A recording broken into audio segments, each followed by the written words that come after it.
Okay students, तो आज हम पढ़ेंगे जेंडर। जेंडर नाउन का ही एक प्रकार होता है। जैसे कि हमने नाउन के बारे में पढ़ा था और उसके हमने प्रकार भी पढ़े थे, उसी का भाग जेंडर है। नाउन से ही जेंडर निकल करके आता है। जैसे आपने पढ़ा था नाउन किसे कहते हैं, थोड़ा रिवाइज कर लेते हैं, फिर जेंडर अच्छे से समझ में आएगा। A noun is the name of a person, place, animal, bird और अ थिंग। या फिर आप ये कह सकते हैं every naming word is noun, मतलब हर वह चीज़ जो इस संसार में है और उसका जो नाम है उसी को हम नाउन कहते हैं। तो चलिएगा, अब नाउन ये जितने भी जेंडर हैं दरअसल वो नाउन ही होंगे, उससे नाउन से अलग नहीं होगा। जैसे कि किसी पक्षी के नाम को आप कहें कबूतर कहें, शेर कहें, आप किसी पुरुष को कहें, व्यक्ति को कहें, चम्मच कहें, आप मार्कर कहें, वाइट बोर्ड कहें, तो ये सब नाउन ही है। लेकिन इसके प्रकार कैसे जेंडर, देखिएगा, जेंडर को समझने के लिए एक सिंपल सी भाषा का आप ऐसे इस्तेमाल कर सकते हैं, ऐसे समझ सकते हैं कि किसी पशु को, किसी पक्षी को या किसी व्यक्ति को, पर्सन को जो शब्द किसी स्त्री या पुरुष होने का बोध कराता है उसे हम जेंडर कहते हैं। मतलब जिस शब्द से हमें ये पता चले कि ये स्त्री है या पुरुष है उसे हम जेंडर कहते हैं। कैसे पता चलेगा, देखिएगा, आप कहें कि वह एक लड़की है, अब लड़की से पता चला कि वह स्त्री है। अब कबूतरी कहें आप, है ना, या फिर आप हाथी आपने देखा होगा लेकिन हथनी आप कहें, घोड़ी कहें, तो इन शब्दों से हमें क्या पता चलता है, हमें इससे ये पता चलता है कि ये हमारे स्त्री का मतलब बोध करा रहे हैं, स्त्री की जाति का बोध करा रहे हैं। इसी के अलावा जैसे पुरुष होता है, चलिएगा हम पहले शुरू से लेकर के चलते हैं। दरअसल जेंडर जो है वो इंग्लिश में आपके 4 प्रकार के होते हैं। पहला है आपका मैस्कुलिन जेंडर। क्या होता है? मैस्कुलिन जेंडर, जिसमें पता चलता है आपके पुरुष जाति का, पूरी पुरुष जाति का पता चलता है। जैसे कि आप कहें, एग्जांपल आप देखें, ब्रदर, भाई, तो भाई क्या होता है? पुरुष होता है ना। दूसरा कहें आप फादर, फादर कौन होते हैं? ये भी पुरुष होते हैं। तो ब्रदर, फादर, इनसे हमें पता चलता है कि ये हमारे पुरुष हैं। जैसे कि अब पशुओं में आ जाइएगा, एलिफेंट आ जाइएगा, है ना, तो एलिफेंट क्या है? ये पुरुष है। और पिकॉक जैसे आप कहें मोर होता है, तो ये भी आपके क्या है? ये पुरुष जाति का बोध कराते हैं। तो देखो, इसमें आपने देखा होगा इंसान के बारे में बात कर ली हमने, जानवर के भी, और पक्षी के बारे में बात कर ली। मतलब हर वह शब्द जो पुरुष जाति के बारे में बताता है वो हमारा मैस्कुलिन जेंडर होता है। अच्छा, चलिएगा, दूसरे और फेमिनिन जेंडर। फेमिनिन, देखिएगा, फेमिनिन जो बना है वो फीमेल से बना है, आपको नाम से भी पता चल रहा होगा, फीमेल से ही फेमिनिन बना है, फेमिनिन जेंडर, जिससे हमें पूरी स्त्री जाति का बोध होता है। स्त्री जाति के, देखिएगा बेटे, आपने देखा होगा कई बार ऐसा हो जाता है कि जैसे ब्रदर है तो ब्रदर ये होगा हमारा सिस्टर। अब इससे क्या पता चला? दरअसल ये क्या है? स्त्री है, सिस्टर को हम स्त्री। दूसरा फादर है तो इसमें आप मदर देखेंगे, मदर क्या होता है हमारा? फेमिनिन जेंडर, मतलब ये स्त्री का जाति का बोध कराता है। उसके बाद में एलिफेंट और शी एलिफेंट, मतलब कैसे बताते हैं? पीकॉक मोर होता है और पी हैन क्या होता है? मोरनी होता है। तो इससे हमें पता चलता है दरअसल कि हम किसके बारे में बात करें? फेमिनिन जेंडर, मतलब वह शब्द जो हमें स्त्री जाति के बारे में बोध कराता है। अब देखिएगा, हमें क्या होता है कि हमें भैंस की अंग्रेजी पता है, मान लीजिए बफेलो पता है, भैंस की। अब हमें कई बार भैंसे की नहीं पता होता है। हमें हाथी की अंग्रेजी पता है लेकिन हथनी का नहीं पता होता है। शेर की पता है, शेरनी का नहीं पता होता है। जैसे कि कवि का पता होता है, कवित्री का नहीं पता होता है। तो ऐसे शब्दों को ज्ञान में रखते हुए, और ऐसे शब्द जिनसे हमें स्त्री या पुरुष का बोध हो वो जेंडर कहलाते हैं, और जिन शब्दों से केवल पुरुष का पता चले वो हमारे मैस्कुलिन जेंडर है, और जिनसे केवल स्त्री का पता चले वो हमारे फेमिनिन जेंडर है। अच्छा, कुछ जेंडर ऐसे भी हैं कि बेटे जिसका नाम से लें लेकिन उससे यही ना पता चले कि ये स्त्री है या पुरुष है, बहुत सारे होते हैं। जैसे कि आप कहें कि हमारे परिवार में, मेरे परिवार में मेरे मम्मी और पापा हैं, तो पापा क्या हो गए? पापा तो हुए मैस्कुलिन जेंडर क्योंकि वो पुरुष है, और फेमिनिन जेंडर होगी मम्मी। अब आपने कहा मेरे मम्मी पापा के 2 बच्चे हैं, अब बच्चे जो हैं, बच्चों से आपको ये पता नहीं चलता है कि ये स्त्री है या फिर पुरुष है। तो इसके लिए जिससे ना पता चले, जैसे कि आप कहें टीचर, ऐसे कुछ शब्द ऐसे हो सकते हैं टीचर। अब देखिए, टीचर क्या हो सकता है? ये स्त्री भी हो सकती है और पुरुष भी हो सकता है। इससे आप ये अंदाजा नहीं लगा सकते हैं कि ये लड़का है या लड़की है, मतलब स्त्री है पुरुष है। दूसरा डॉक्टर,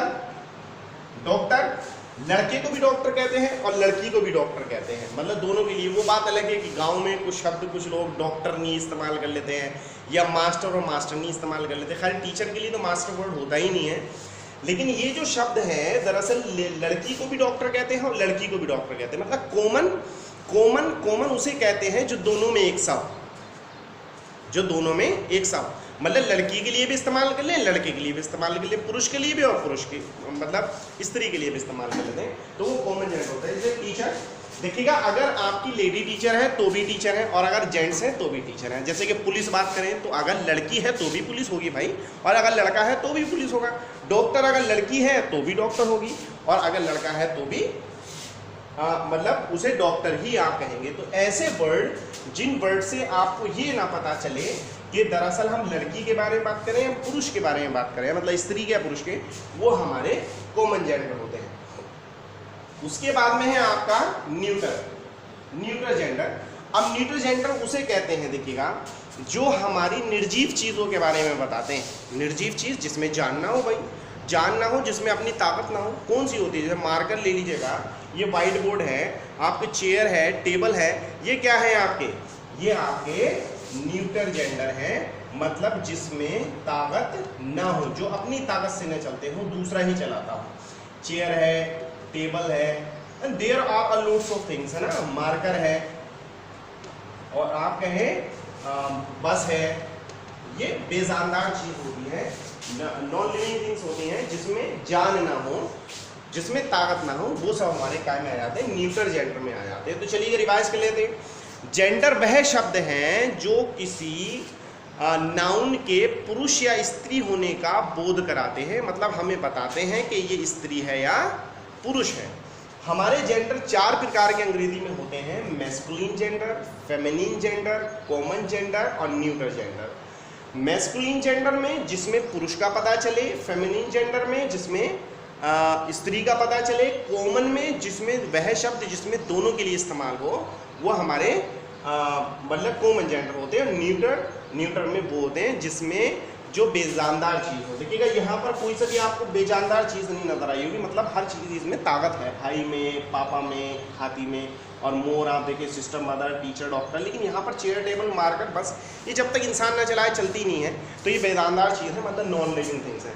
तो चलिएगा, अब इसके बाद में बेटा हम आपको देखिएगा, अभी जो हमने पढ़ा है कि जेंडर हमारे कितने प्रकार के होते हैं, तो चलिए सीखते हैं कि जेंडर को चेंज करने के क्या क्या नियम हैं या किन चीज़ों का हमें ध्यान रखना चाहिए यदि हमें मेल से फीमेल बनाना हो या फीमेल से मेल बनाना हो।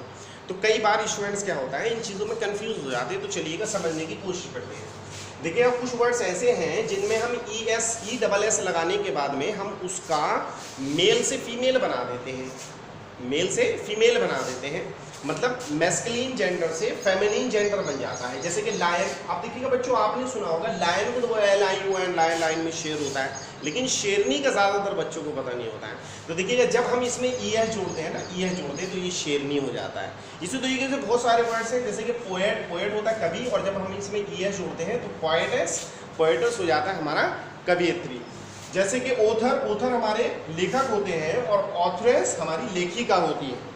तो इसमें जब हम जोड़ते हैं, अच्छा, टाइगर जो होता है वो चीता होता है और टाइग्रेस, है ना, आप जो भी आप इसे कहें। तो इस तरह से हम क्या कहते हैं, मैस्कुलिन और फेमिनिन जेंडर हम बना देते हैं। तो ये थे हमारे ES वाले, और भी बहुत सारे हो सकते हैं। जैसे कि आप बेटे के एक्टर, अब सलमान खान की बात करें तो कौन है, वो एक्टर हैं, और ऐश्वर्या की बात करें तो वो क्या है, एक्ट्रेस। मतलब ES जोड़ करके इस तरीके के वर्ड्स को हम बना देते हैं, मैस्कुलिन जेंडर से फेमिनिन जेंडर। और देखिएगा, जब ये आपका मान लीजिएगा फेमिनिन से मैस्कुलिन बनाएंगे तो क्या होगा, लाइनेस होगा, तो ES हट जाएगा, तो उस खाली लाइन हो जाता है। तो इन चीज़ों का ध्यान रखें।